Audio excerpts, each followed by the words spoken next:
I'm Major Wilson from headquarters. You can't take this wagon train into the village. Why not? Lee has engaged our entire army at Gettysburg. The paid train is not to enter the village. Yes, sir. Captain McCom? You're in charge. I'm going to reconnoiter up ahead. You stay here with the train. Don't move. Saunders, bring your men. Come with me. They left us high and dry with a wagon load of money. We could start a little poker game. Poker with an army payroll? Not me. Jim Stewart's raiding this flank. You better get out of here, Captain. Look!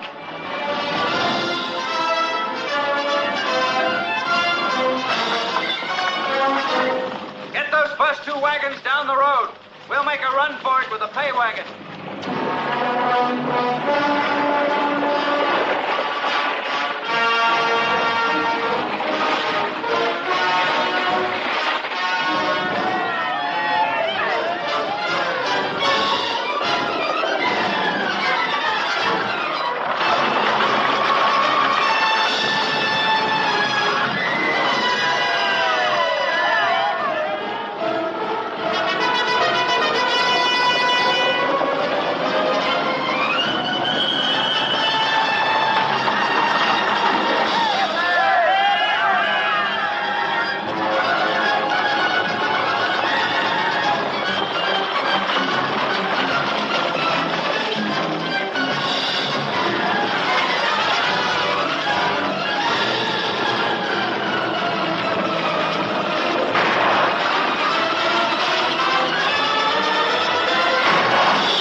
Just as real to Jack Stewart if he got a hold of it.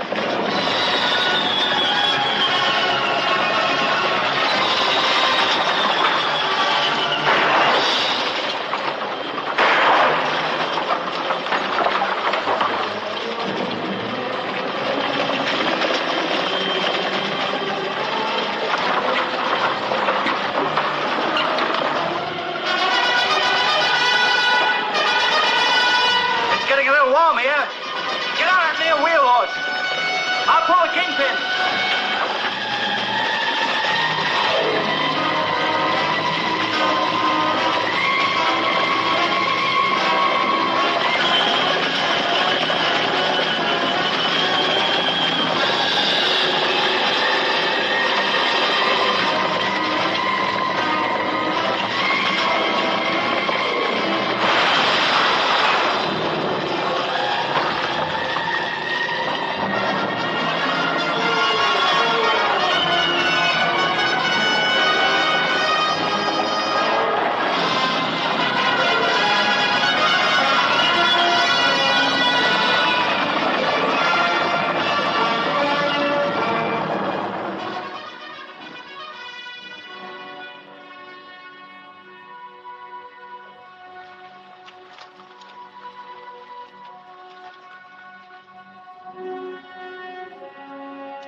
Lucky we thought of burning that money. We won't get anything. Major Ross will probably get a promotion. He can have it.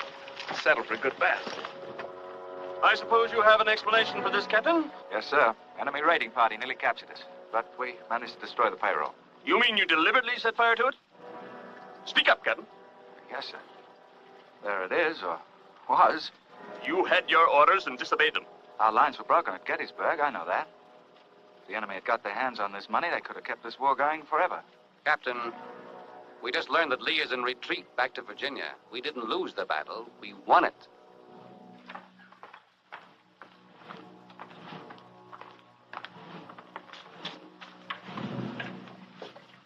I left Captain McCom in charge.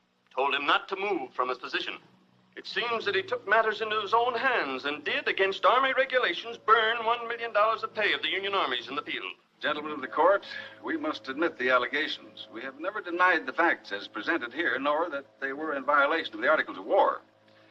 But I ask you to consider the character and record of this officer.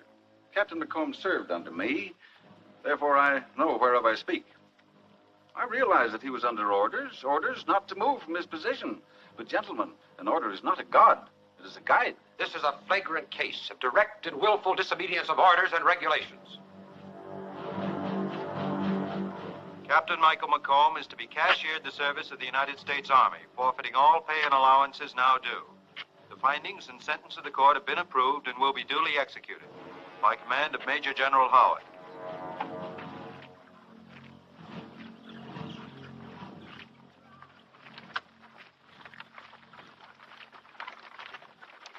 Thank you, Sergeant. The War Department can't reopen your case, Mike. I'm sorry, because I still don't think you had it coming. Well, it's a hard, cruel world, isn't it, Major? Well, I really want to work for you, Mike. I even saw the Adjutant General. The Adjutant General, eh? Thanks. I can't blame you for feeling bitter. Bitter? I'm not bitter. I'm grateful for the lesson. Lesson? Yes, I didn't follow their rules, so they tossed me out. But I'll follow them from now on in. Except they're going to be my rules.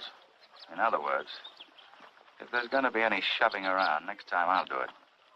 Anyway, thanks, Major. Well, good luck, Mike. Come on, boys.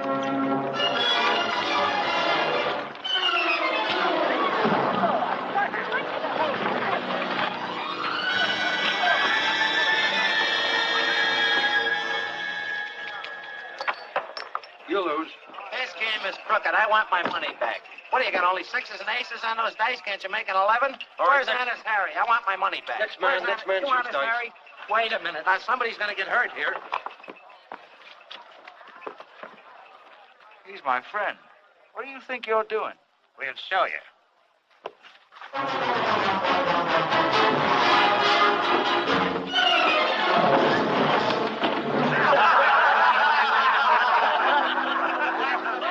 How would you like a nice wide crack in the skull with this?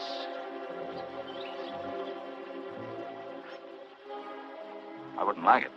A tulip. Now, you better start kicking up the dirt while you're still on your feet. Rough exterior, but a heart of gold. Yeah, hard and yellow.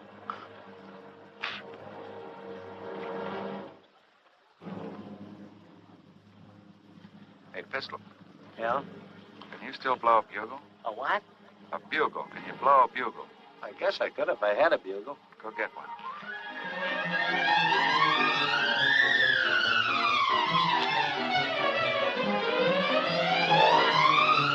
Bugle up. Sound assembly. Can they court-martial you twice? Blow.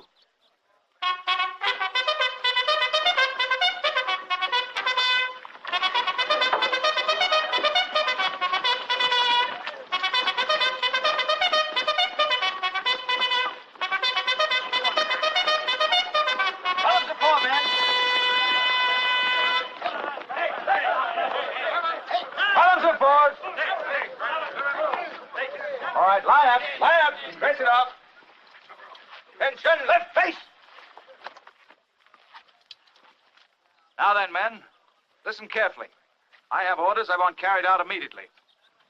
This camp is a disgrace, and there's the cause of it over there, Honest Harry's. Gambling, crooked dice, bad liquor. You boys didn't lose your money, you were robbed. Attention, I'm going to put a stop to this. Go in there and give them a little of the old army boot. All right, men, break ranks. Double quick, let's go in and clear them out.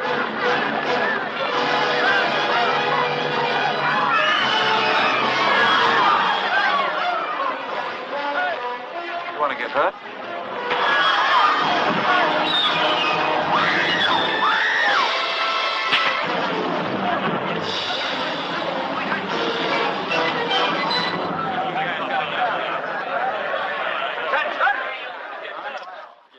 Well, Well done, men. I'm proud of you. Now take these hoodlums and ride them out of town on a fence rail.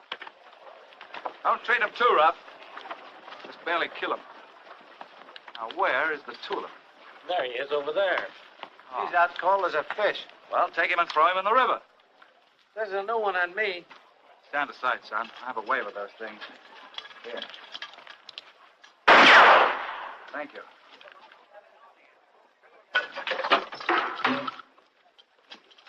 All right, boys.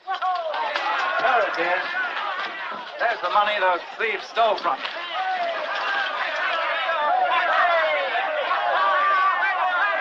Hey, don't break up that gambling equipment. The provost marshal may need that for evidence. If provost gets through with it, we may just buy that in. What are you doing? I'm getting back my muster and out pay. Well, don't use your pockets. Here, here's a barrel. I'll get yours, too. Pistol. Yeah? Got news for you. I think you've just gone into the gambling business.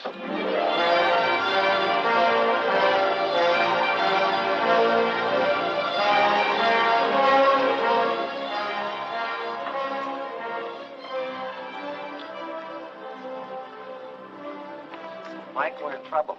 That bunch of crooked freight handlers attached our stuff. What for? Oh, some jacked up charge or other, but it's serious. A fella named Banjo Sweeney bought the writ of attachment, and he's trying to grab our equipment. Well, forget it. Cards. I'm out. Seizing of property on false attachments is no dodge. Won't work in Missouri, but it's sure legal in Kansas. That's right, mister. I want your bill of lading, McCom. Just discussing you, Mr. Sweeney. Well, there's nothing to discuss. Just give me the bill. Oh, wait a minute. After all, if you're going to grab a man's equipment, I think the least you can do is to give him the benefit of a little conversation. I didn't come here for conversation. Quit stalling. I'm not stalling. Why don't you sit down and have a drink? We can settle. I'll get the sheriff. He'll settle your hash. Take one more step and I'll shoot you. In the back.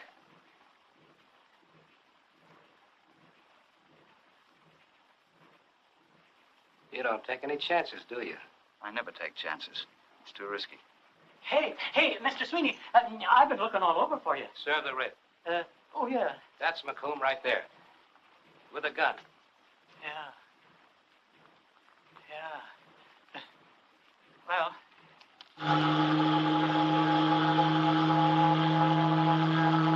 what's the matter, boys? Couldn't be that we've crossed the line into Missouri, could it? that's right. I'm sorry, Mr. Sweeney.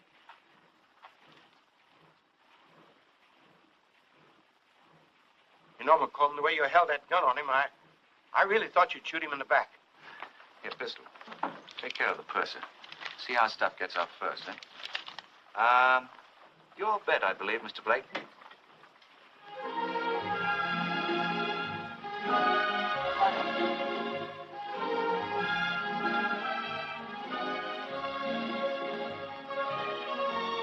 Drink, soldier? Here's what we collected on deck for the boys. Looks like they kept their hands in their pockets. Didn't dare disturb the cabin passengers. They're mostly Yankees. Give me that. I just love to see Yankees in their money part company. I've never seen a handsome gentleman who wasn't generous. Thank you. Purser? Yes, sir? When we get to St. Joe, would you see that McComb's stuff gets off first?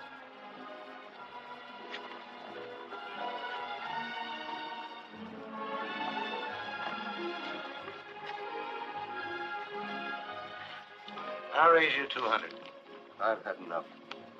Oh, Miss Moore. Don't get up, Mr. Chevigee. I'm just collecting money for the soldiers on deck. Would you mind? Pleasure, ma'am. Thank you.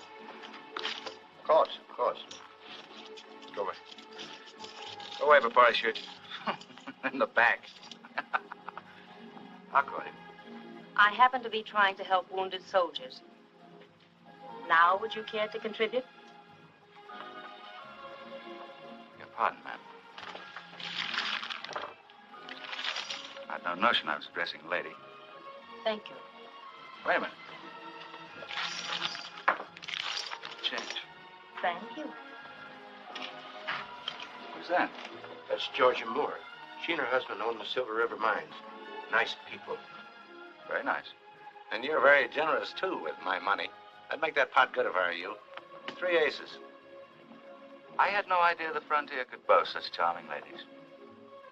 And speaking of charming ladies,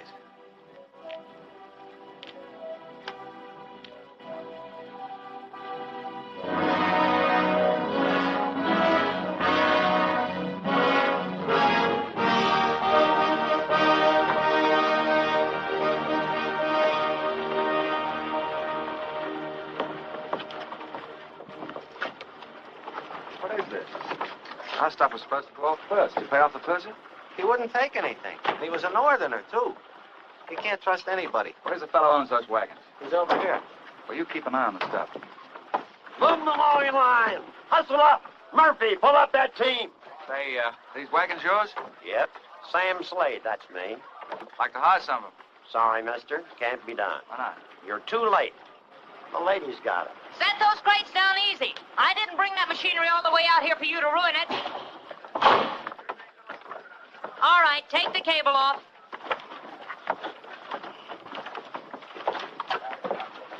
Wagon boss is a bit tough. See what you can do with it. Tie everything down tight. We're liable to run into rough weather. Hello, Mrs. Moore. Or maybe you're Mrs. Moore's younger brother. That's very funny. What do you want? I want a little help. You remember me, don't you? I'm the man who so graciously contributed to your worthy cause. I'd like to get a couple of your wagons. That's impossible. Oh, just a minute. This is business. I need those wagons pretty bad. I'd like to make you an offer. Sorry. The answer is no, Mr. whatever your name is. McCom, ma'am. Mike McCom. I need all I have and more. I've been trying to get this mining machinery to Silver City for 6 months. Sorry. Oh, that's all right. I just thought that out west here, everybody tried giving the other fellow a helping hand. We also have a saying. What's mine is mine. I keep the wagons.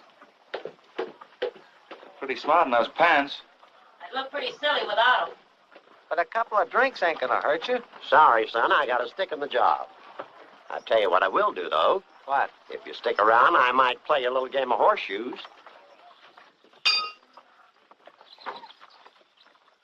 Give them horses a smacking big feed. We're leaving the first thing in the morning. Whose stuff are you hauling, Sam? Belongs to the Moore Company, Silver River. What do you charge a trip? Plenty. But I ain't got room this trip to carry a humpback mouse. He's got ethics. I offered him twice the price to carry our stuff instead. But he's got ethics. Well, I like a man with ethics. You sure got away with those horseshoes. That was $10 a game. I know it. Fifth game you won in a row, isn't it? I'm good at all kinds of games. That's my nature. Hey, you ever play poker? Poker? I said all kinds of games. And I do therefore transfer to said Mike McComb all my wagons and freighting equipment in payment of the said sporting obligation. I think that'll do it. Stick your John Hancock here, Sam. I should have stuck to horseshoes. Well, so long, mister. Now, wait a minute, Sam. You're still my wagon boss, aren't you? Yeah? Well, how about getting that Moore stuff off my wagons, huh?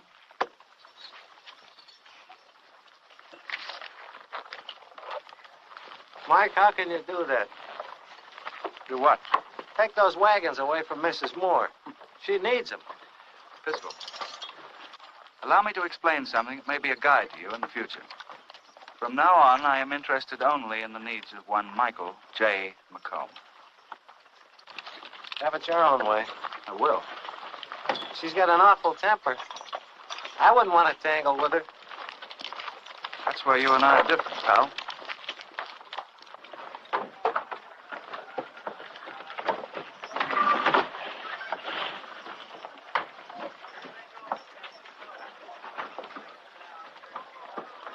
Hey, what are you doing loading McComb's freight on my wagons? These are our wagons now, lady.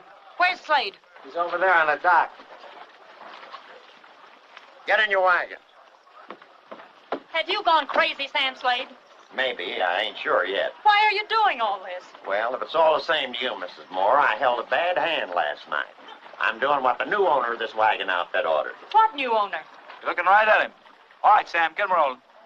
Can I be of any service, ma'am? You cheap, double-crossing, ten-horn gambler. I'll have you strung up for stealing my outfit. Why, now, Mrs. Moore, don't scare me like that. You want to do business with me, talk nice and sweet. But I've got to get this machinery to Silver City. My husband's expecting it. Then I'll be very glad to do your husband a favor and bring his little wife home. With the machinery? With love and kisses, but no machinery. I got no room. You want to ride or don't you? No, thank you. Maybe you're not so anxious to get home, huh? Not if I have to go with you. That kind of flattery will get you nowhere, Mrs. Moore. Well, if you're not going to ride with me, the stagecoach leaving in about a week. Adios.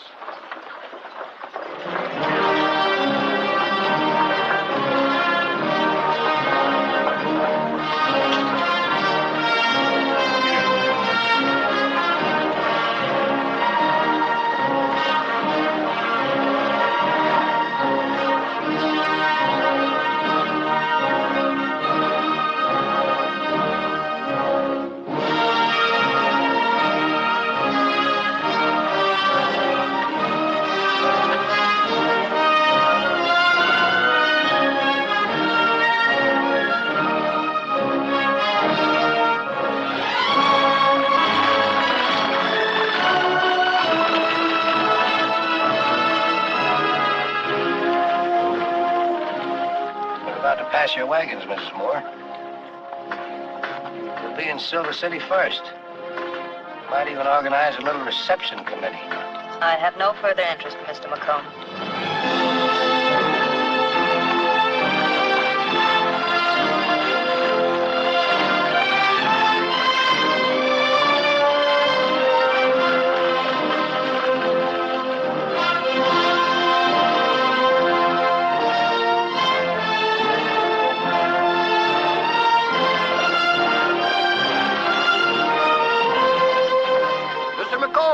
Certainly glad to see you again.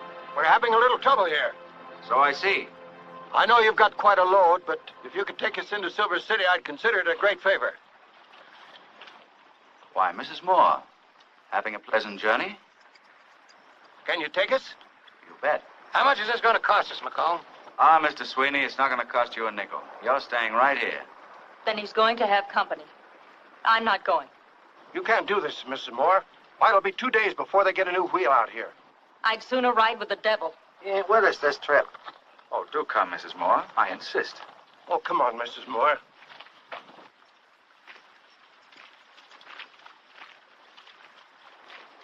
I'll catch up to you in Silver City.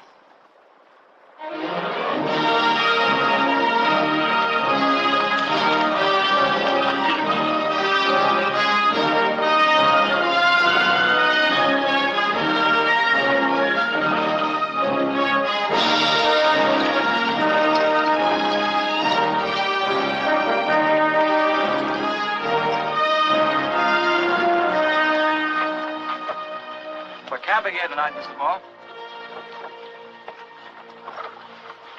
Make my wagon your home, won't you? Certainly nice country, Charlie. Yeah, and plenty of her. Any Indians around here? Shucks no, and not within 100 miles of here.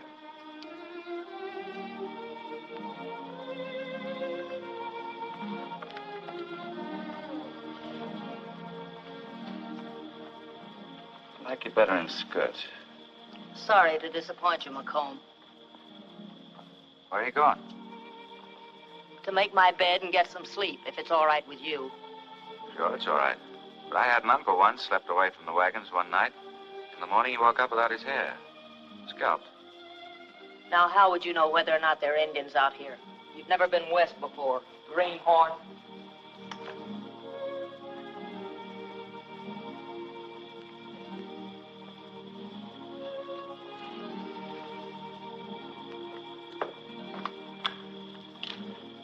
Ain't you gonna sleep in the wagon? No, you take it tonight. I'll bunk down here. I'll go over and count the horses again and pick up a couple of blankets. All right.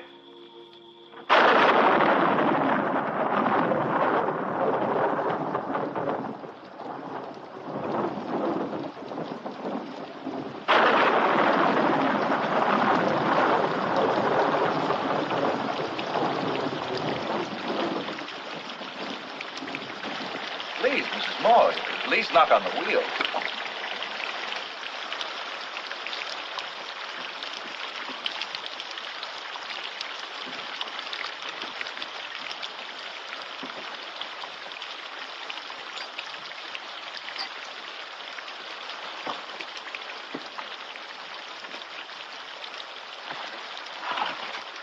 What sort of a man is your husband? He's a gentleman. Oh. Isn't that a shame?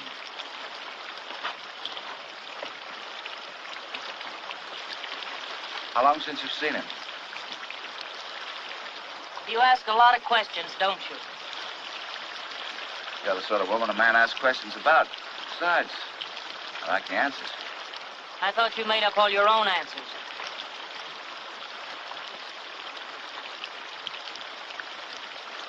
It's awful wet down here. Good.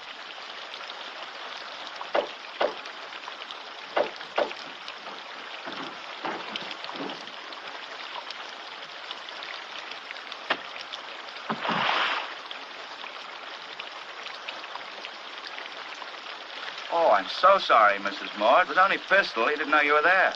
I'm sorry, mister. Are you hurt? No, just bend a little. Pistol, take these over to Mrs. Moore with my compliments. She's gone. Gone? How far can she get? As far as your horse will take her.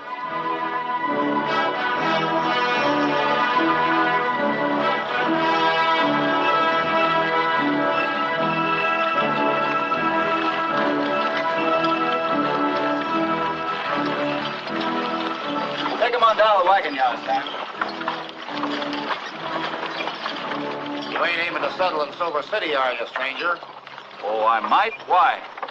Well, if I was you, I'd keep moving. Any particular reason? You wouldn't like it here.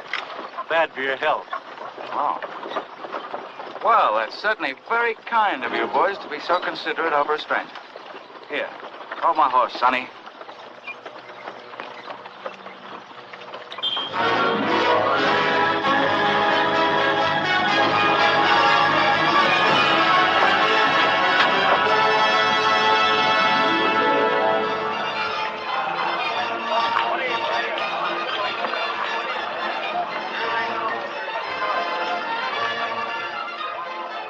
All right, boys. Out you go. Well, we You're were too just... young for this game. Come on, here. Come back when you're old enough to shave.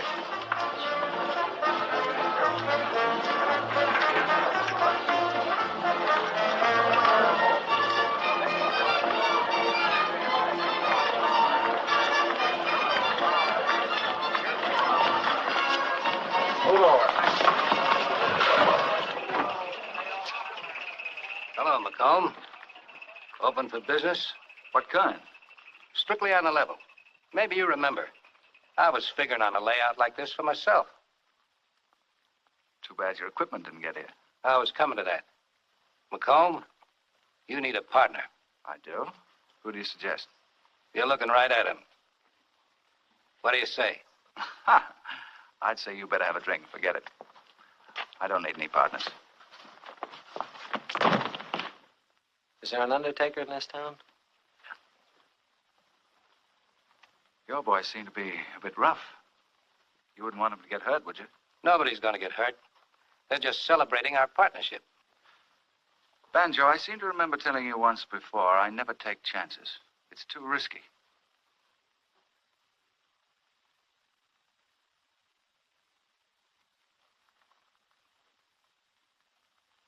But maybe I do need a partner. A silent partner.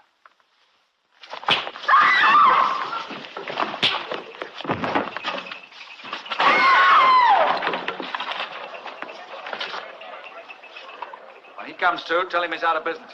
Now get him out of here.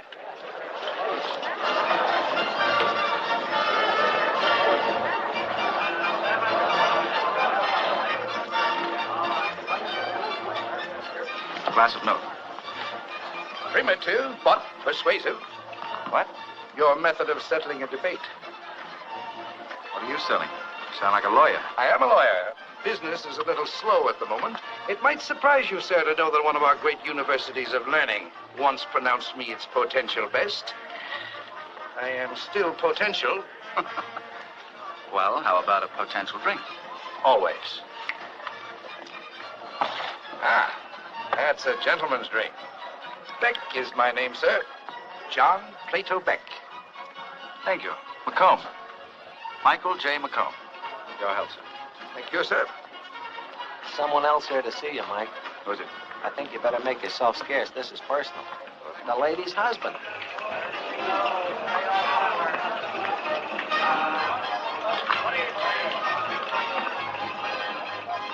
You're McCom? That's right. I'm Stanley Moore of the Silver River Mine. What can I do for you? My wife tells me you took over our freight wagons. Those wagons were neither hers nor yours. I bought and paid for them. Did she tell you that? Yes, she did. Can I offer you a drink? McCom, I'm in kind of a spot. To get my machinery, I need those wagons. Will you lend them to me? Lend them to you? Mr. Moore, I operate strictly on a cash basis. If you want to buy those wagons, they're for sale. How much do you want? Oh. 6,000. I haven't that kind of money on hand. Will you take shares in the Silver River Mine? $1 a share. What do you say, Your Honor? That stock worth anything? Might be. It's a gamble. Well, I'm a gambling man. I think you got a deal, Mr. Moore. Oh, you met my lawyer, Mr. Beck. We've met. I have a client. It looks like it. Have we got an office? Just down the street, sir. My hat. Let's go. All right.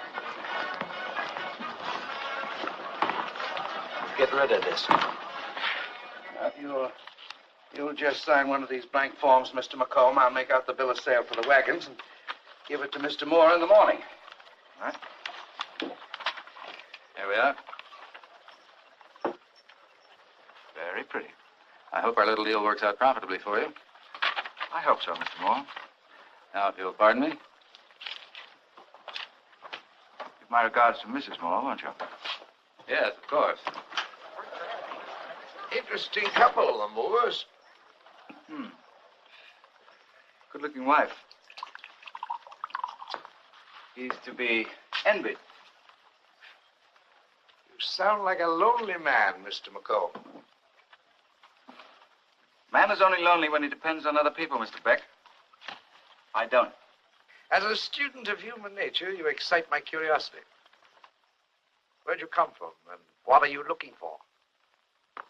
I'm looking for a lawyer who can mind his own business. Sorry. Gibbons decline and fall. I seem to remember a quotation from that. Let me see. No clash of arms, no matter of rebellion could pluck from his grasp what he had won. Sound as if you knew it. Oh, I read a book once. Well, Caesar was ambitious. He lived by it. He died because of it. A bad exchange, that, isn't it, Mr. Beck? Death for ambition. But, of course, there's an answer for that, too. Ambition should be made of sterner stuff. Of course, you've got to be lucky. Even Caesar couldn't make his own luck. Oh, Caesar didn't have bad luck. That was bad judgment. He trusted a friend. Remember? Brutus. Good night.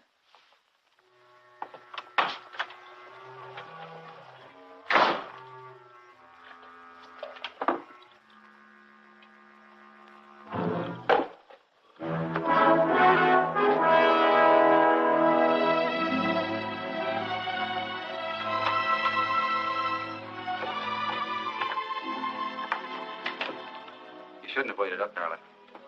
I couldn't sleep. He didn't give you the wagons.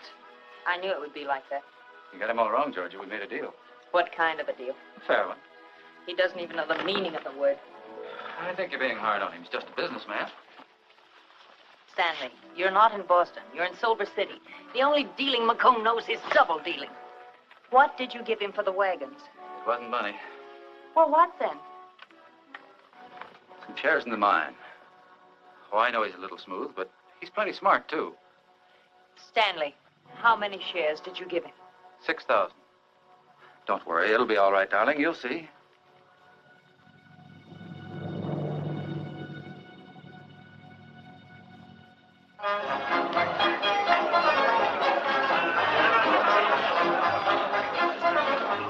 You remember me? You bet I do. Sam, how are you? Still pitching horseshoes? Some. But I ain't playing poker.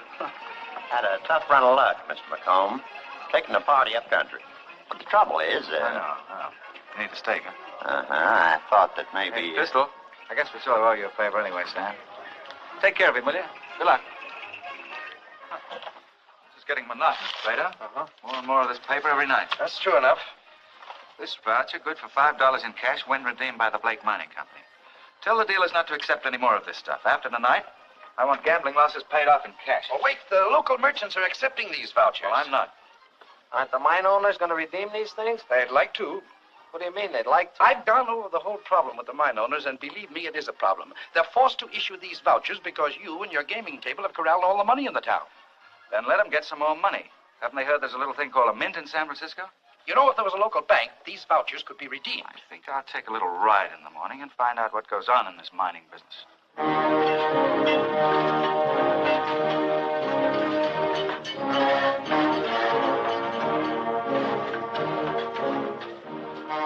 Good morning. Just thought I'd come up and take a look around. You're poaching. Oh, I wouldn't say that. I'm a stockholder. Remember? I remember a lot of things about you. Good. One is that I don't like you. Going somewhere? I think I'll come along with you. What do you think you're doing? I'd like to do a business.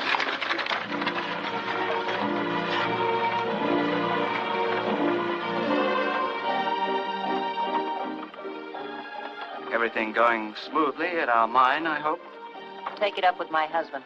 I'm going to see him now. Oh, then in that case, we'll take our time. Why don't you leave us alone? Because I've met your husband. Just what are you trying to say? Just that I don't think you dislike me as much as you think you do. I think you're just scared. You're a fool, McCom. You've got the wrong woman.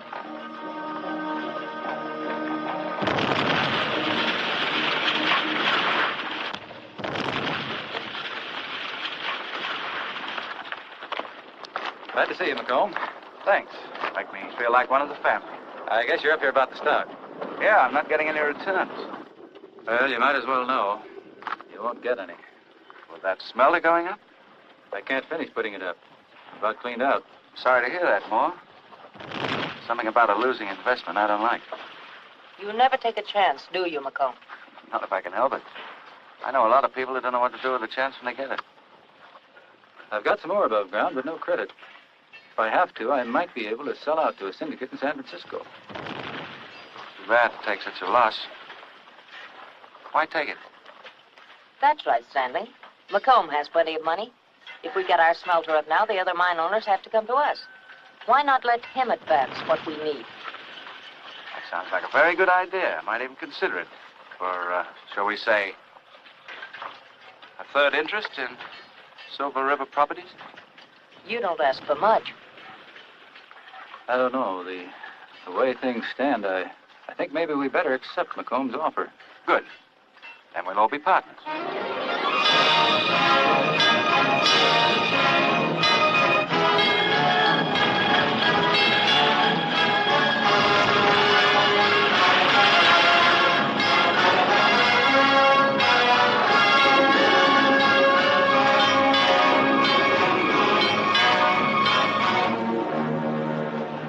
Why don't you fellas get smart? The mine owners will never pay off in money as long as you keep taking their paper. So don't let them feed you that malarkey about the cash coming later. They'll keep you working for nothing. It's in the breed. And let me tell you another thing. Mike McComb's in with him. That don't sound right, Banjo.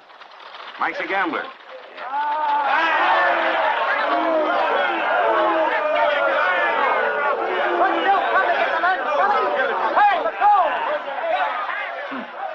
What's Banjo Sweeney selling?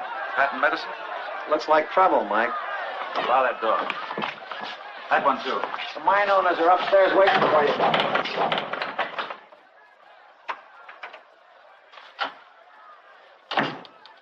Well, Silver City's most distinguished citizens, and Mrs. Moore. I had no idea there were to be ladies present. I'm here as a mine owner, Mr. McComb. We're not paying a social call. We're having trouble with the mines. Ah, trouble, trouble, trouble. Indeed, we all have our troubles, do we not? You're the cause of our troubles. You won't let the miners gamble unless they have cash. You know we've been paying them off in paper. Then pay them off in cash. Suit me better. Well, the truth is there's no loose money around. Now, these gentlemen and this lady here thought maybe... Maybe they'd better do less thinking and more mining. Anyway, why come to me? Don't be a bunch of sheep. Go on in there and make them pay up.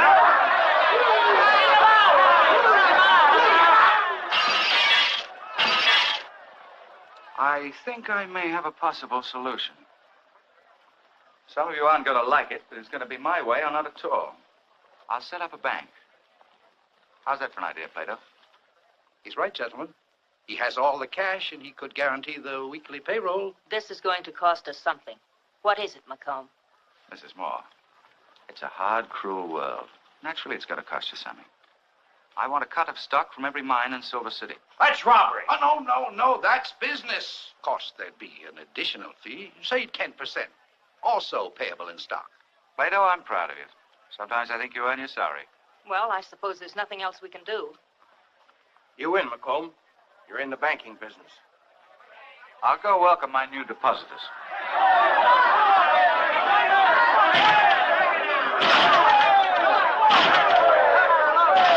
All right. Cool off, boys. I've just been having a little talk with the mine owners inside here, and they seem to think it'd be a good idea if I were to set up a bank. All right. I'll guarantee my bank will meet all the paper you hold and pay you off in cash. How is that? How you boys doing with those doors down there? Well, knock them down and come on in for a drink on the bank.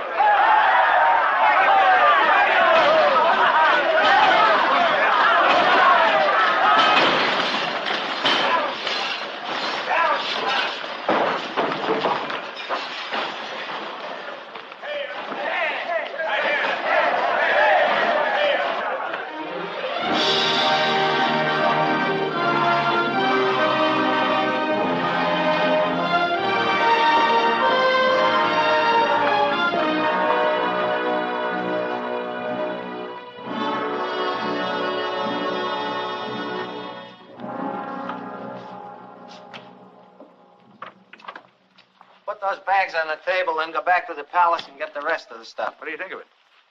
I like him better with two sleeves. Meet my new tailor. Anyway, he once made a suit for the Prince of Wales. Mike, with the money you're making, you can afford to get him ready-made. Make him a new vest.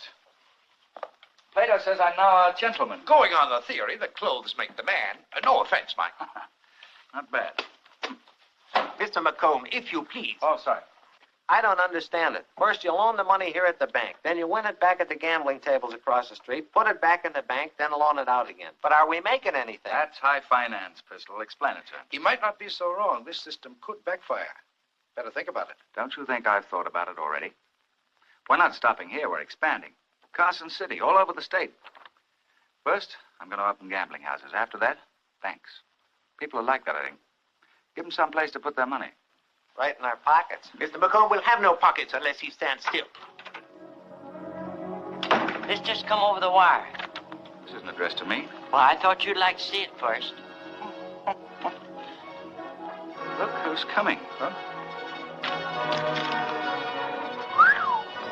Hey, this will be the biggest thing ever happened to Silver City. Well, have we got his brand of whiskey?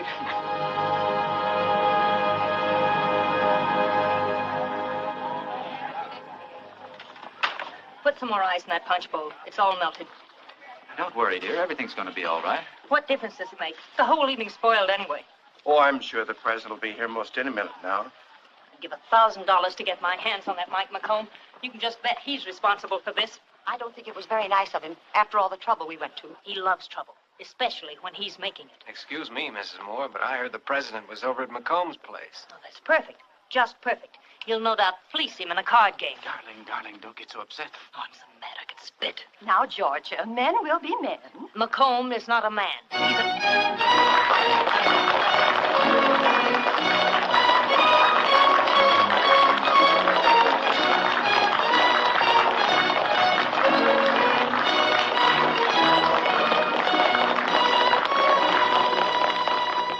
Mr. President, Mr. Shevegi, our host and the owner of the biggest mine in Silver City. That interests me greatly. Mr. President. Mrs. Austin, Mrs. Harbord, Mrs. Moore. Ah, yes, of course. The head of our entertainment committee. And Mr. Moore. A pleasure, Mr. President. Mr. Moore. 3 cheers for the President of the United States. Hooray! Hooray! Hooray! I appreciate the ovation. Thank you. Thank you. Thank you. Now, Mr. President, let me introduce you to the punch bowl.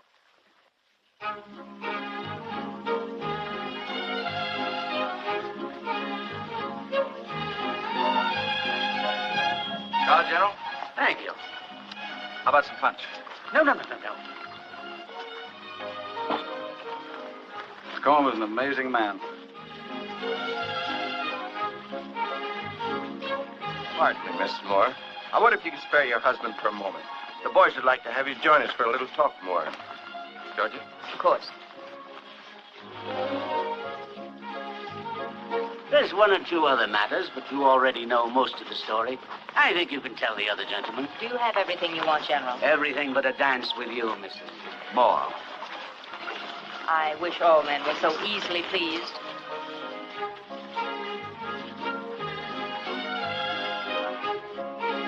While we're in here talking, McComb is out there making policy with the president. I hardly think the president came all the way out here just to patronize the punch bowl. You're entirely right, gentlemen. Shut that door. I can tell you it's no accident the President of the United States came to Silver City. Although his visit's unofficial, what he told me is of vital importance. Well, if it was so important, why didn't he talk to all of us? I imagine the President has a pretty fair idea who he wants to talk to. Besides, aren't we all in the mining business together? McComb's right, gentlemen. Aside from personal feelings, we can't operate the mines without him. Let's hear what he has to say. Very smart. Plato, you were there this afternoon. Get in the picture. Well, as you all know, a first-rate nation is a nation with surplus international credits. Britain has her empire. Kimberley diamond mines, the silver of India, the gold of the Rand, and the tin of Malaya. Russia has the steppes of Siberia. Rich in 100 resources. What about the gold of California, Oregon, Colorado? True. The 49ers gave us the gold exchange, but gentlemen, that's not enough. The big strikes in gold are over. Do you know what we need now to make this country the great creditor of nations? Silver. In simple language, gentlemen, here's the word from the President. You've got to produce more silver. Even if it means working the mines 24 hours a day. Digging faster, shipping faster, you've got to produce more silver. Up until now, of course, everybody's been digging silver to see how much of it they could stick away in their own pockets. Fine. But the picture's changed. Silver City has become more important than all of us. On what we do right here depends the very future of America. I visualize this territory around us here as the foundation of a vast empire. And if you're smart, it'll begin right here with the men in this room. This country's rich in silver. We'll find new fields. If we try, we'll double the silver output. Depend on me. I thought you'd see it my way, gentlemen. Pardon me. Mine and the President's. Well, drop around to the bank tomorrow and we'll go into details. So what else could we do? We burnt $1 million. What a fire. I had $35,000 with the ashes on my hat. And for that, they threw him out of the Army. That's gratitude. They threw you out once, didn't they? No. Twice.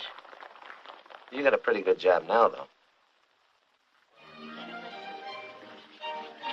Our dance, I believe, Mrs. Moore. Yes, it has been nice.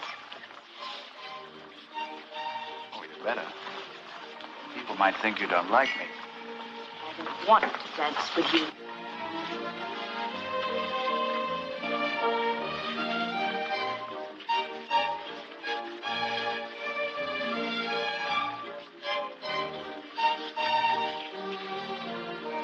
Take me back, please. Why, Mrs. Moore, I think you wanted me to ask you to dance. You're aggressive, aren't you? Mm-hmm. But like a child. First you want a circus all done up in gold braid, and then you want... You. I'm not interested.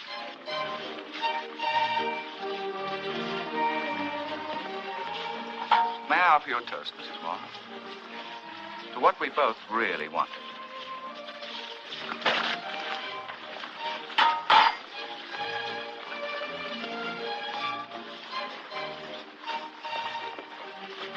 You seem to have spilled your drink. Lovely party, isn't it?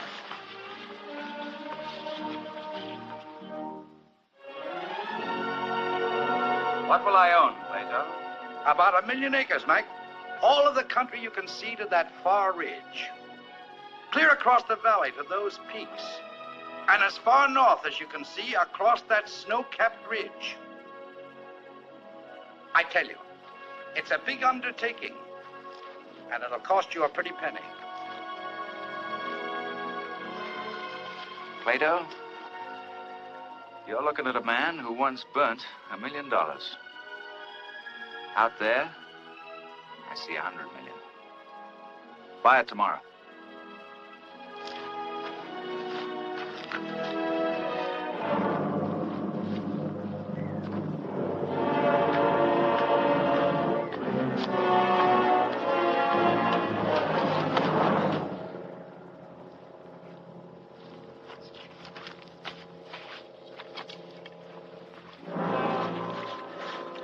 Sam Slade. Sam, who'd you tangle with? Ran into Pack Indians, Black Rock Range. Black Rock? Yeah. Was freighting in camping outfit for Eastern fellas, prospecting. Yeah. Shoshones killed all of them.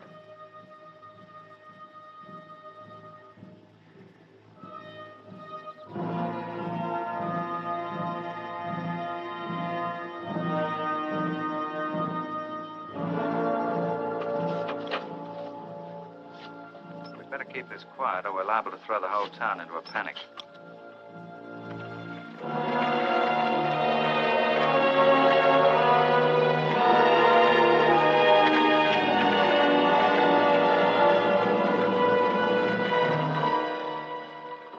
A gun, a little bit of silver, all that's left of Sam Slade. Little enough for a man to leave, isn't it? Come in. Hello, Beck. Hello. I know it's late, but I've been in town several times today looking for you. Oh? What's on your mind? You know, we've been getting out a lot of ore. All of us. Mines are working at full capacity. Still, it's not enough. I know it. Got any suggestions? That night at Chevagy's, I told you I thought there were still untouched, undeveloped fields. Sure. I remember. We need new fields. Well, we're not the only ones who think so. I heard a prospecting party went out just the other day. That means other companies have the same idea. We can't let them get away from it. Where is this country? Black Rock Range, about a day's ride away. That's the Shoshone Indian country, Mo. I know.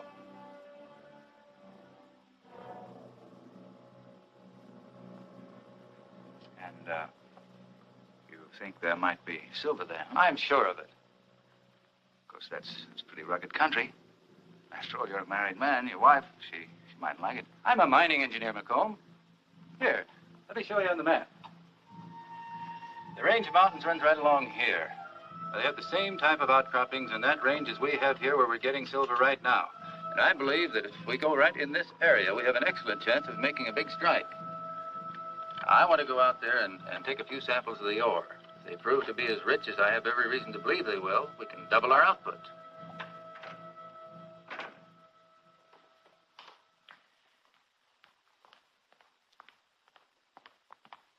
Good night, Beck. Night. Good night, sweet prince. Lights of angels, sing me to thy rest.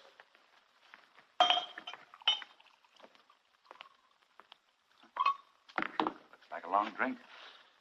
It's gonna be a long night. You sweet old. Later. Still need that stuff to see you through a night? I will, for what I want to say. Oh. Speech, huh? It's a good speech.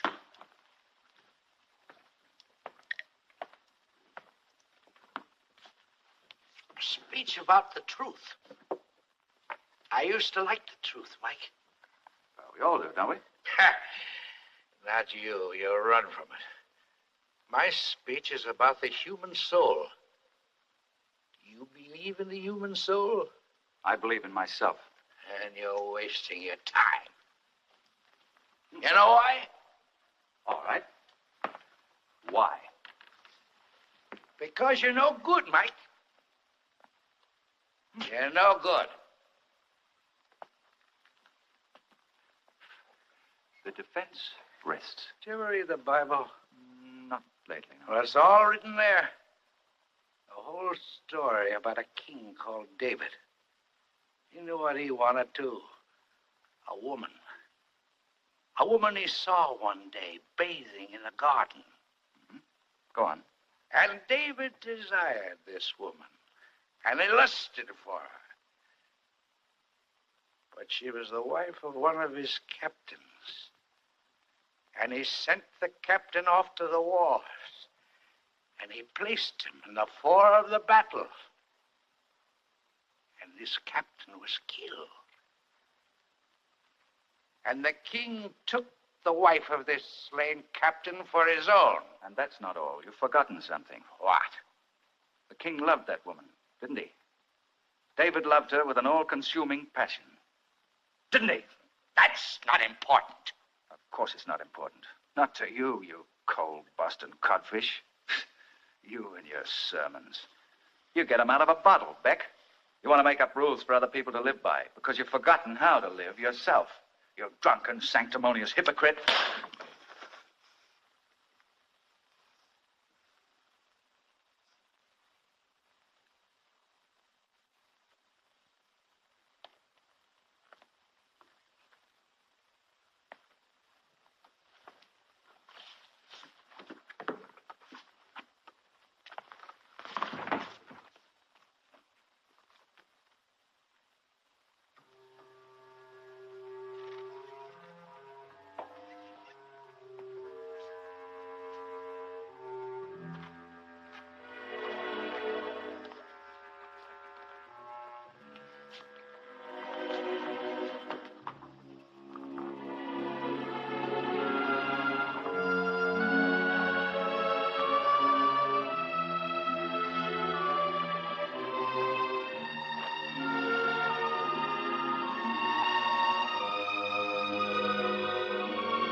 Don't do it, Mike. Don't send more to that short-shouldered country. Don't do it. You won't do that. Not even you. Don't do it, Mike.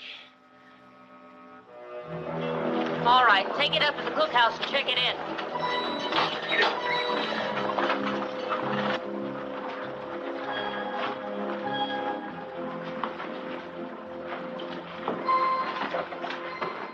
Hello. I want to have a little talk with you. What about? Oh, about your husband. Why talk to me? My husband takes care of his own business. Besides, he's gone. Gone. I didn't think. Georgia, it's got to be stopped. So, I guess you've thought it over. Now you're going to change your mind. Leave Stanley alone. He knows mining. It's his business. Look, there's something I've got to tell you. He's gone up into the Black Rock Range. I know that. I don't think you understand it. I just found out the Shoshones are on the warpath. You know what that means, don't you? They already killed a party of prospectors. Shoshones? How long ago did he leave? At dawn this morning. I'm going after him. McComb, I want to go too. Now, you better stay here. I'll take some of your men. We ought to be able to catch him.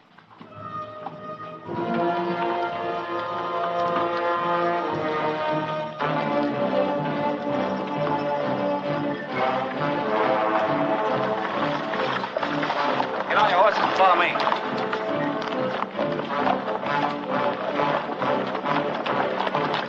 Get on your horses and follow me.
We didn't get there soon enough, Georgia.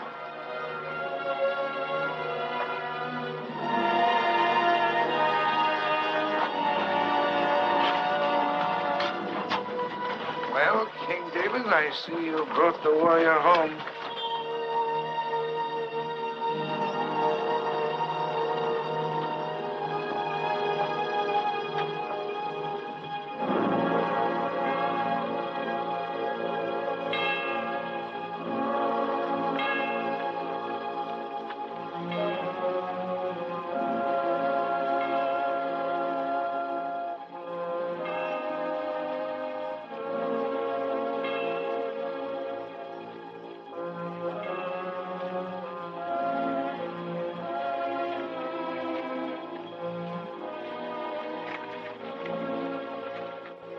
I believe we've been too hasty in discharging our obligations to the late Mr. Moore. We've written no epitaph. Well, I'll speak one. Nature might stand to all the world and say, this was a man. A man betrayed. I don't believe I need identify the gentleman who victimized him. He was among us today, not to mourn, but to claim the rewards of his treachery.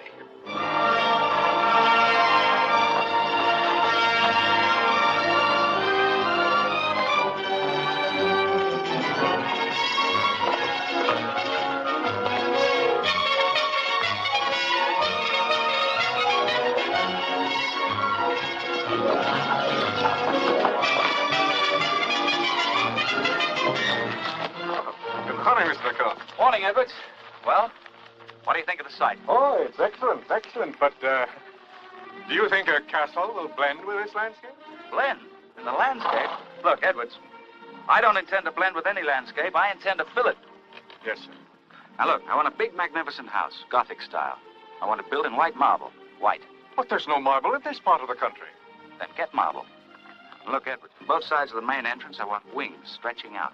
Mr. McComb, I'd like to talk this over at greater length with you. I'm still rather confused. Hurry it up, Edwards. Goodbye.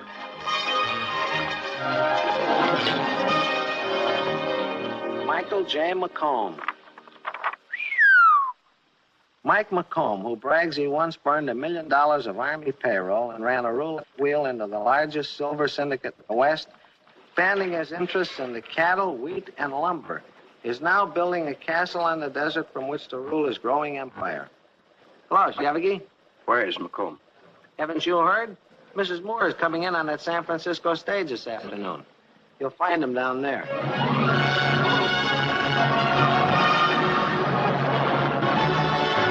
Today from San Francisco. Today from San Francisco. Welcome home. It's nice to be back.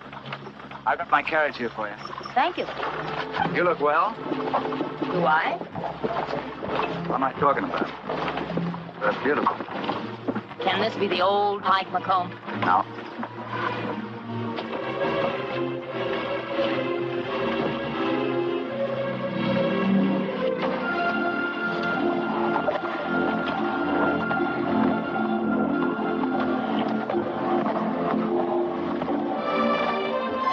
You've been gone a long time.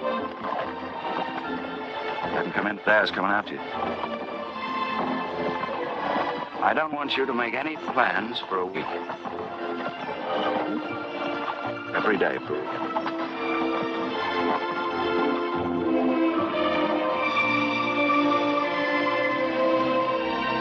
We're the same kind of people, you and I. Maybe that's the trouble. I'm not sure if we'd be good to each other. One minute we're fighting like wildcats. The next we're in love. It certainly took you a long time to say that. I never wanted to. You just did. It's not as simple as that. It would be if you just stopped talking.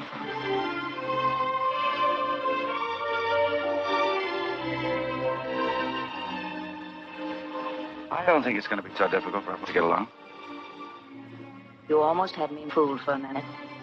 You know, you haven't changed a bit, Mike McCom. Everything out there, as far as you can see, will be yours. It's empty land. Now, maybe. But it's not going to stay that way. One day, you mark my words, there'll be cities out there, railroads, water, things growing. A whole new world created from the Silver River. I remember you, Ken. Me? Sure. They'll say it was all done for the love of a woman. But let's be honest, Mike. You were taking care of yourself long before I ever came along. I'm sure nothing in the world could have stopped you. Or can now. I don't want to be stopped.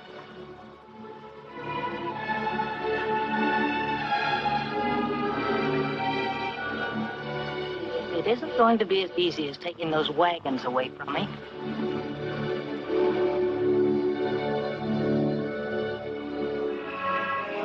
Mr. Byrne?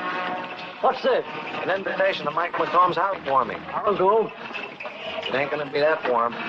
Everything in the house is imported from Europe. Mr. Blake, Mr. Chevigey, and one for the attorney. Don't miss this party, man. 800 cases of real champagne. Look at this. Well, what do you expect?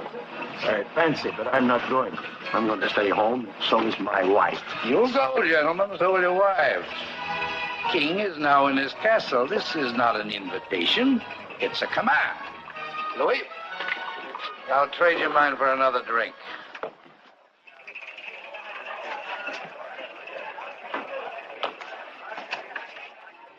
Yes, sir. Everything in that room's imported. Look at that plaque. We got that from Switzerland. We got some cheese from there, too. You'll get some of that later. Now, that's the front door. That's where you came in. You saw that. Now, upstairs are the bedrooms. 10 of them. One big one. And that light hanging up there. That's imported, too, all the way from Philadelphia. If we have time later, I'll take you down and show you the wine cellar. Full of imported wine, beer, and cigars. Now, you see that door and that ceiling? Mike had that taken right out of a French castle. Cost us a fortune. And here, this is the dining room in here. Wait till you see that. Wait till you see it.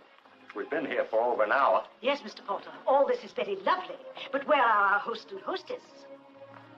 We're terrible, keeping them all waiting. You just say the word and I'll throw them all out. Nothing of the kind. You look beautiful. Thank you. Good evening. Well, good evening. Hello, Chevigey. Seen the house? What a lovely gown, Mrs. McComb. Thank you. Dinner is served. Shall we go in?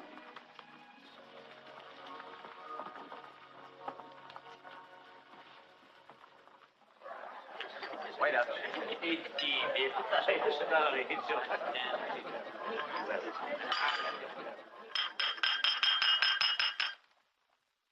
Your kind indulgence, ladies and gentlemen.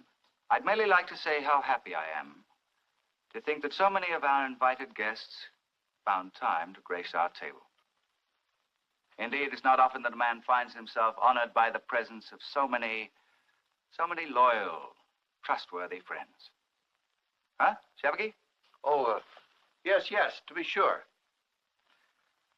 Now, if I may, I'd like to propose a toast to the Silver Queen, Mrs. Mike McCom. Well, I seem to remember my father telling me on occasion somewhat similar to this. Be brief, be sincere, and be seated.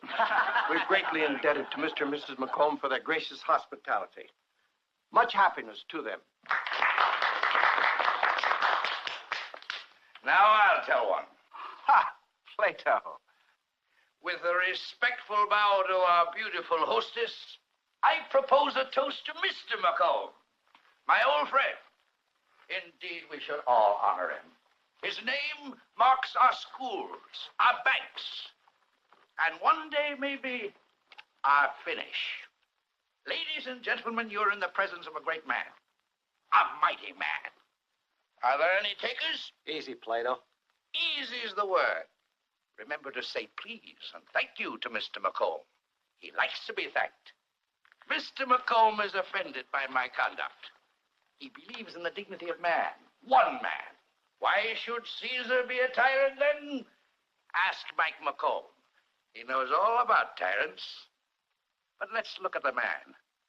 The whole man, the good and the bad. Ladies and gentlemen, this is no whole man. Let's consider him then a serpent's egg and kill him in the shell. Get out of here. Get out, you drunken old fool. You're no good, Mike. You're rotten. Rotten clean, too. You hear me? I'm through with you. Finish. You think you'll run the world now, but that won't last, King David. See that he gets home all right, Pistol. Did I ever tell you the story of King David? Let me tell her that story. Later. Shall we go into the drawing room? I'm afraid I can't stay. It's been a pleasure, sir. Good night, Mr. McComb. Good night, Mr. McComb. Good night. Good night, Mr. McComb. Good night, Mr. McComb. Good night.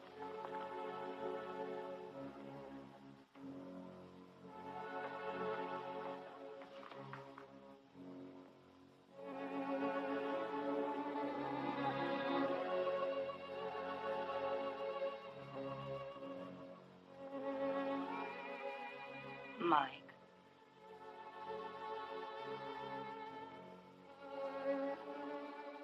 Lovely housewarming, wasn't it? I hope you don't mind everyone's leaving so early. Mind? Wonder why we bothered with him in the first place. But Plato, I don't understand his acting like that. Oh, it was just the liquor talking. What do you mean about King David? What do you mean about David? Who knows what goes through the mind of a drunk? One minute he's talking about Caesar, the next about serpent's eggs. But it was so strange. Forget it.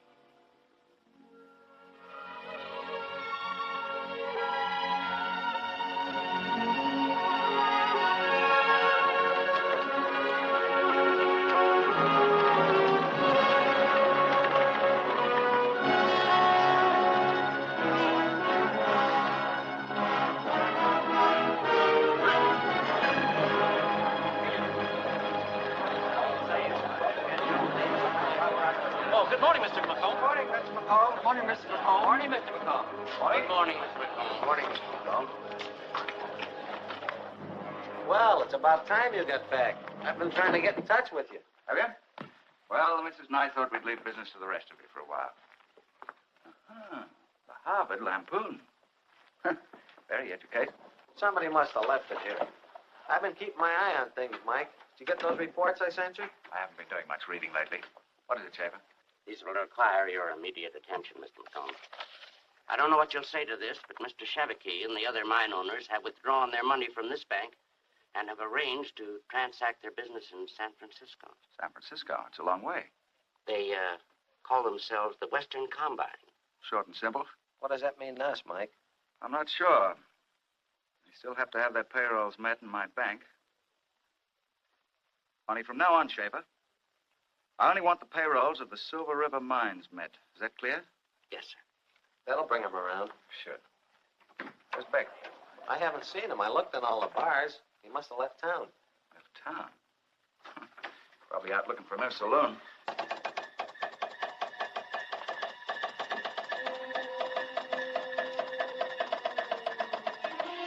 Looks like Shavicki and the boys haven't wasted any time.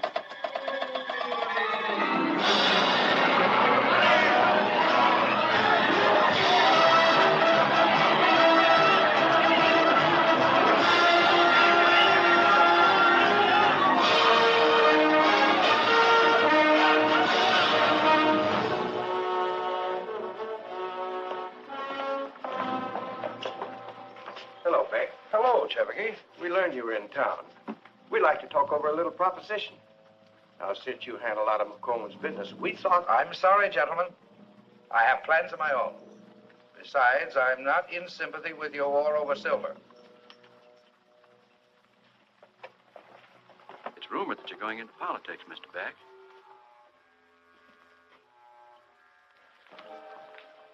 Why did McComb move his offices out here? We're working 24 hours a day. Got our own telegraph wire in there. Mrs. McComb, I think you better tell your husband I can't get his price for the warehouse. He ought to settle for half. Keep trying, Mr. Taylor. Mr. McComb never settles for half. Mrs. McComb, I've been waiting for hours. Well, make yourself comfortable. What goes on here? McComb rushed me out here from Denver. Now he lets me sit here and cool my heels. If that doesn't work, try cooling your temper. Oh, Name's Rice, Mrs. McComb. I'm from the San Francisco Telegram. They call you the Silver Queen, don't they, ma'am? That's right. Well, what do you think of the Silver War? Where I come from, this is a skirmish. Pardon me, gentlemen.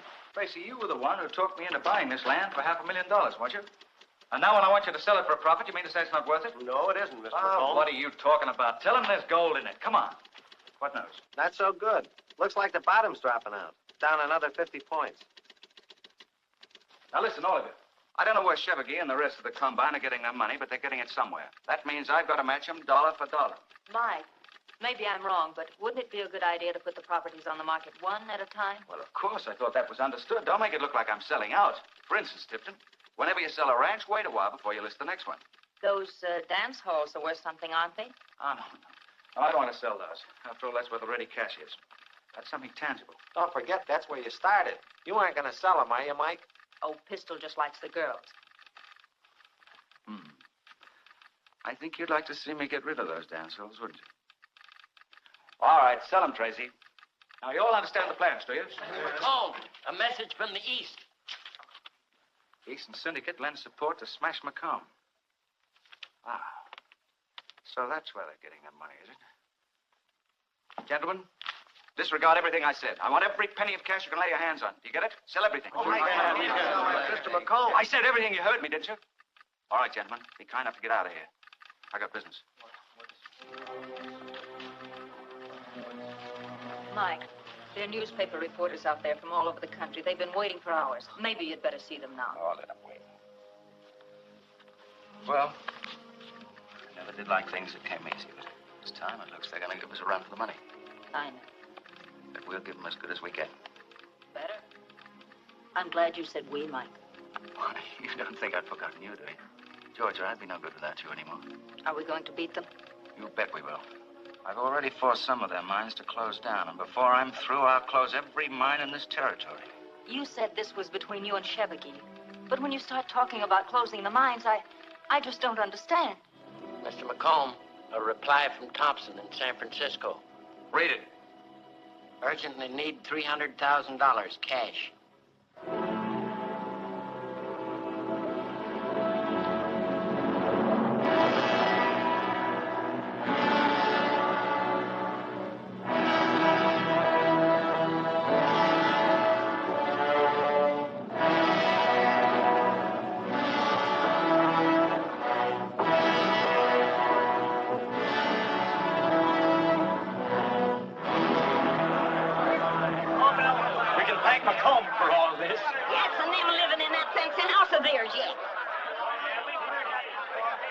Well, boys, how do you like it since McComb shut down the mine?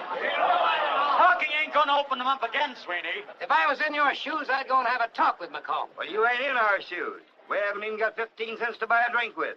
You stick with me, and I'll buy you all the drinks you want. Where'd you get all the pay dirt, Sweeney? I got the right kind of friends. And I don't mean him. I'll vote for him if he can open up the mines again. Why don't you get smart? Beck used to work for McComb. He probably still does. I'll take these to my office. Pick me up around 8 o'clock. Yes, sir. Oh, boy. Plato! Plato Beck! Hello, Georgia. We've missed you. Well, I haven't been far from the sound of Mike's name. They're talking about him all over the state. I hope you haven't been listening to the wrong side in your campaigning. Georgia, I've got to listen. That's my business from now on. Listening for the truth. Why don't you come out the house? I know Mike would love to see you. I've been meaning to call, only... That's all been forgotten. Good. I'd love to talk to Mike. You see, he's part of my campaign. Oh? What have I been telling you? What do you think Beck's doing in that buggy with Mrs. McComb? Come on. Get wise to yourself. Take a look at this. The Silver Queen herself. Let's have 3 cheers for Beck and the Silver Queen, the former Mrs. Moore. Shut up, you idiot. What's the matter, Beck? You know all about it. Everybody knows about it except Stanley Moore, and he's dead. King David killed him. King David McComb. Get out of my way.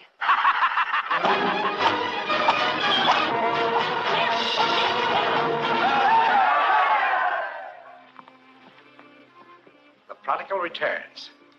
Plato. I'm glad to see you. I knew you'd come back sooner or later, you old reprobate. Here, let me have your hat. George, let's get him a drink. No, thanks. Remember I told you once, Mike, a man should have roots? Well, mine are here. Yes, but town's not the same, Plato. Towns should never stay the same, Mike. They should change, get better. This one can, with your help. Same old Beck.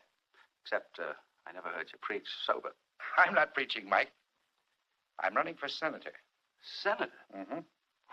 Well.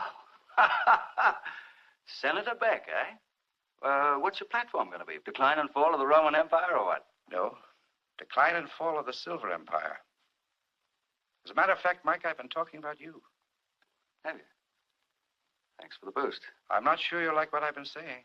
I'm not so sure either. You've gone over to the Western Combine, haven't you? No. You've got it all wrong, Mike.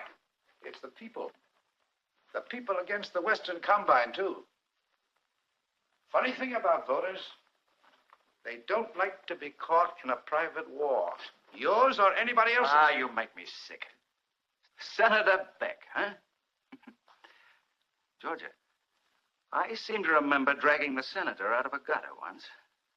Or was it a barroom floor? Buying him his whiskey. Putting a clean shirt on his back when he didn't even have one. And now he's come to pass judgment on us. Look, Beck, you go back and tell your voters this. I made Silver City and I can break it.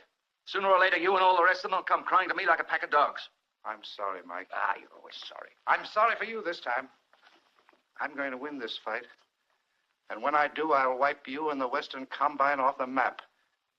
This country has a chance to grow, and I'm going to see that it gets that chance. Beck, you're still a sanctimonious old hypocrite. Goodbye, Georgie. If you'll need me, you'll find me in town. I'll see you to the door.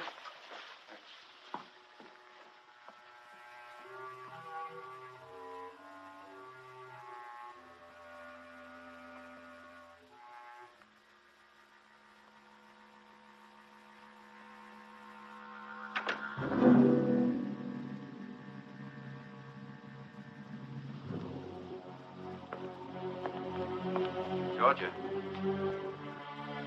Georgia.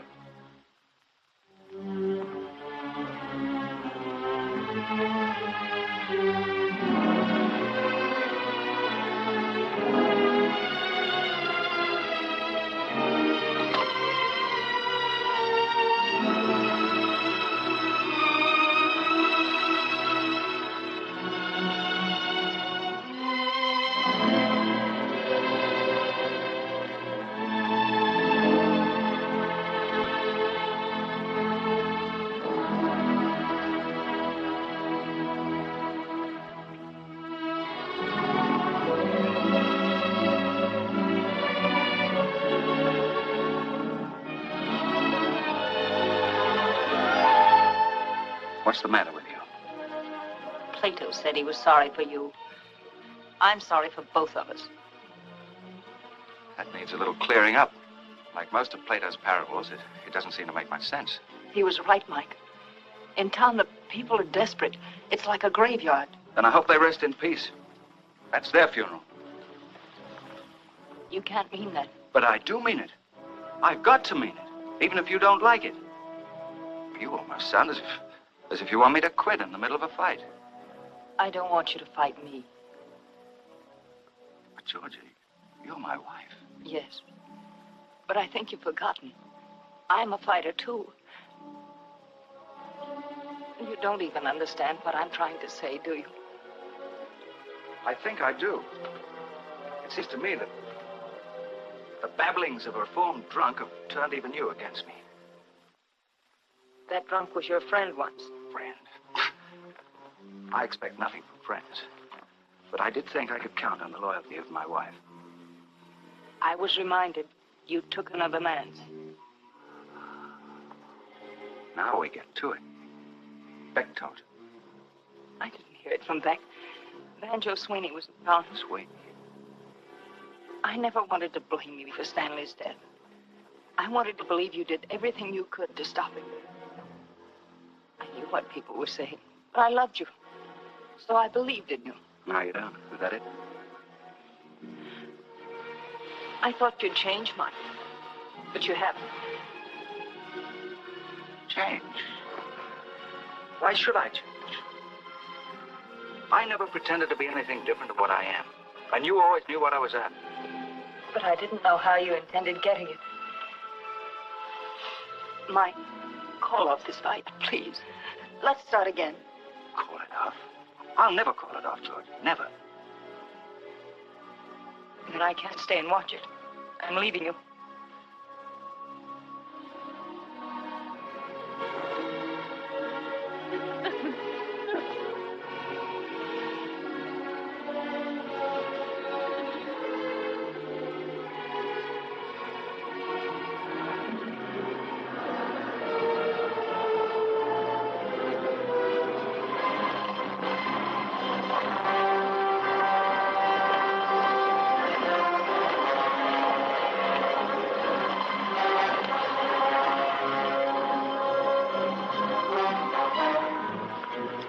Banjo, Sweeney? No, I ain't.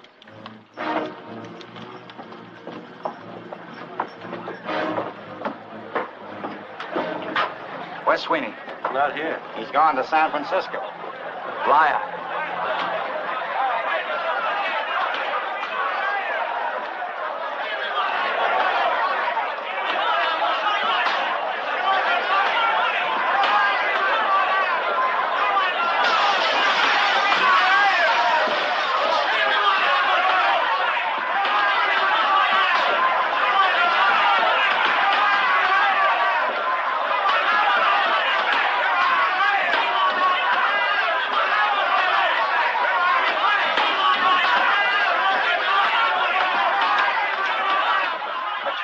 There's a run on the bank. We're through. What are you talking about?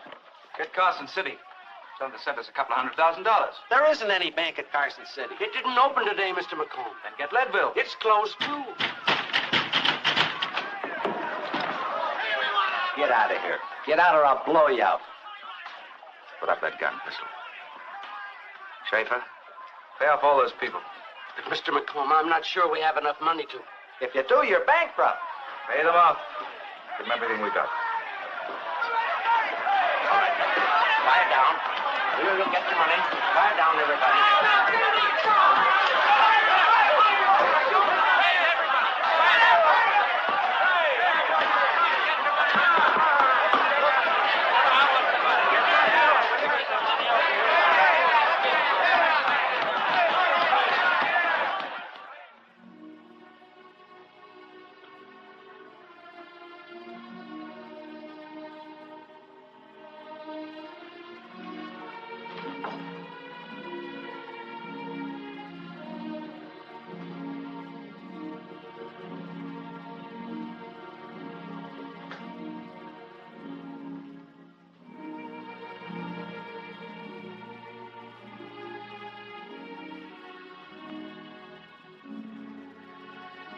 Georgia.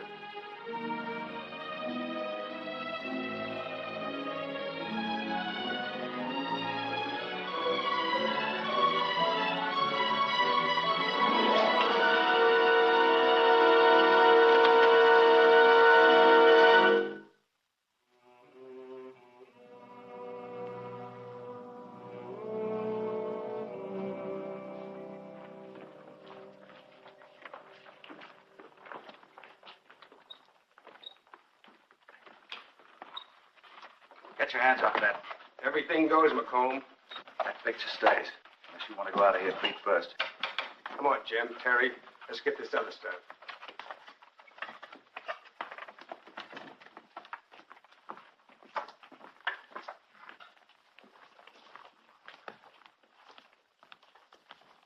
They sure cleaned the place out, didn't they, Mike? Sure did. Like it that way. More room. Look, Mike, I haven't got big money, but I got a few dollars. It's yours.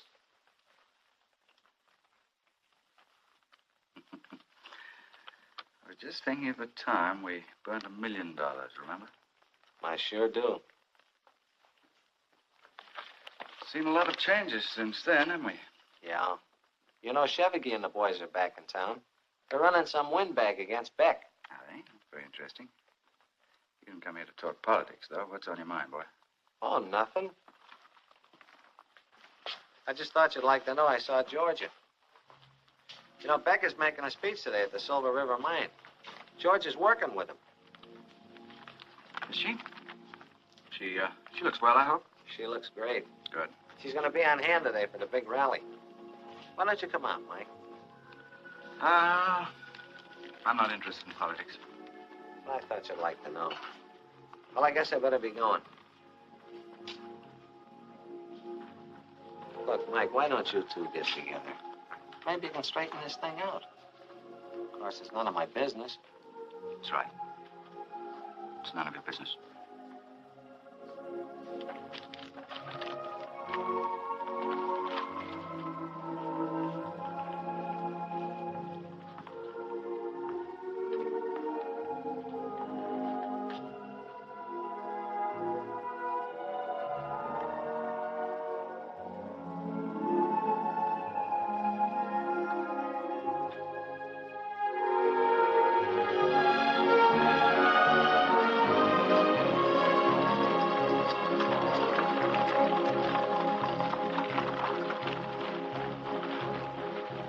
Our opposition just passed by. John Plato Beck. And Mrs. McComb was with him. What's she doing with Beck? Maybe McComb is in this. You don't have to worry about McComb. He's washed up. Mr. Sweeney's right, gentlemen. The only person we have to worry about is Beck. The voters know where to place their confidence, and that's in Everest T. Walker. Well, if we want to get back in the silver business, you better be right. The President's Commission will certainly take the recommendation of our new senator. Naturally. But I think you fellas are just making a lot of talk. Plato Beck hasn't got a chance. You're sure of that, Mr. Sweeney? As sure as shooting, Mr. Chevigee. Understand? You can take my word for it. I see some very fine old bourbon.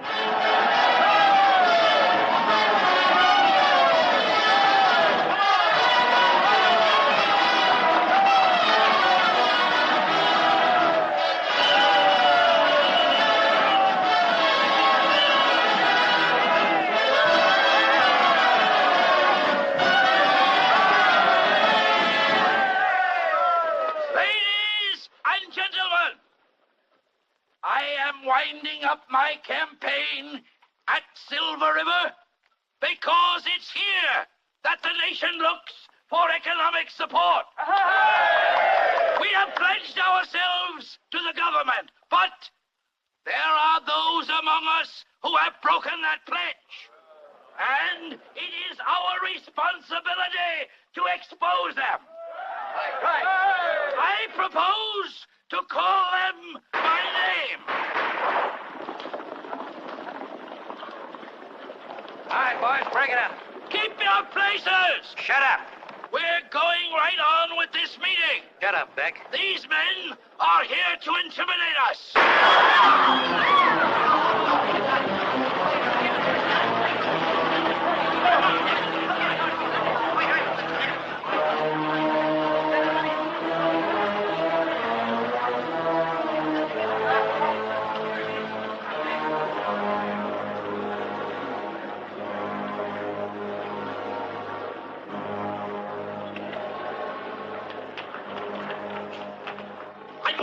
Let me walk.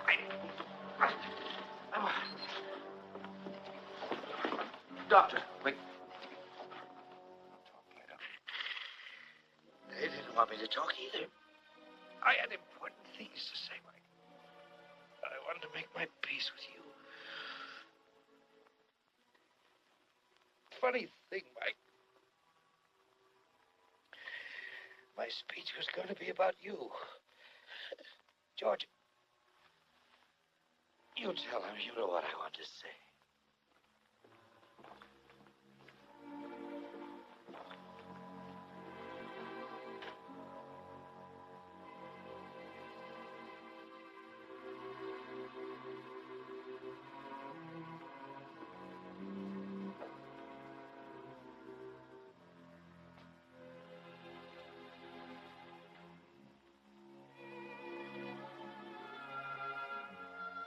I'll tell you what he told me. In every age, every country, a few leaders are born. Not many, just enough to keep things going. You were that kind of man, Mike. He'd always hoped you'd find out. But you built an empire just for yourself. Then you destroyed it. Plato was trying to pick up the pieces, fit them together again. There's no one left to do that now but you.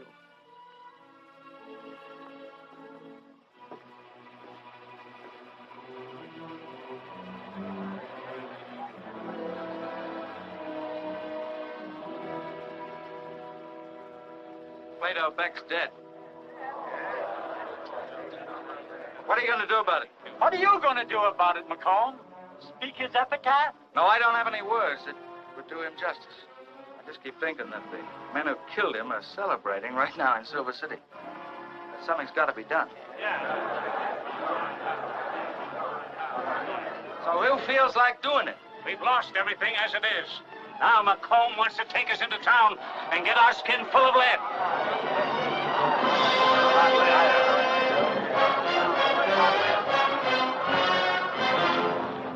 So you're going to let him go alone? What a bunch of yellow-bellied skunks you are. Get in those wagons and go with him.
Take your men in from the other side. Cover every street out of town.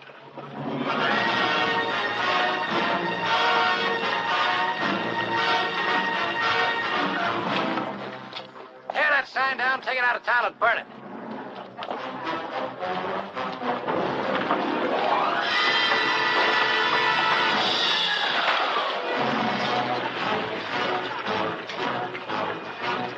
All right, you men disperse.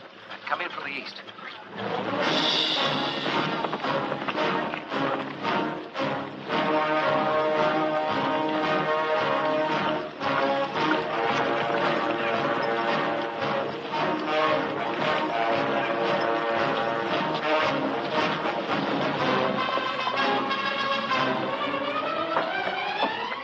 McComb's coming into town. He's got all the miners with him.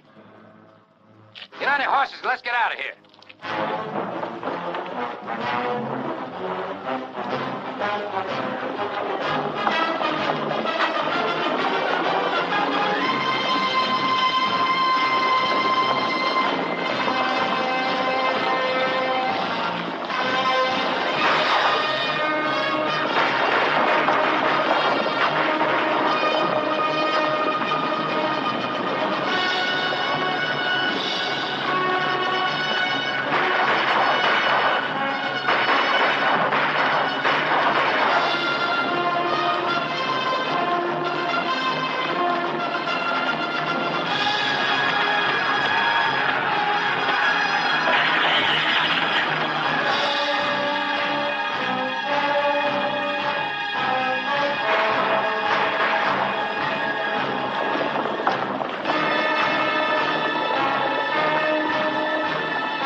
like to see him strung up as much as you would. But don't let's have a lynching. That's what we came here for. I know it. Beck wanted to make your speech today, didn't he? He never finished it. He wanted to tell you who was responsible for most of your troubles. I can tell you that. Me. I can remember, right in this town, pledging to the President of the United States himself that we here in Silver City would keep the Silver River flowing. We didn't do it. But it's not too late to make a new beginning. First, we'll open up the mines, and this time we'll keep them open. Pretty soon you're going to see important changes around here. Big changes. These men are going to get what's coming to them, I promise you. But don't let's do it by mob violence. We've all had enough of that, haven't we? Let's open the mine. We want to go back to work. All right, McCom, we'll bring him up according to law. Take him and lock him up. We'll give him a fair hearing.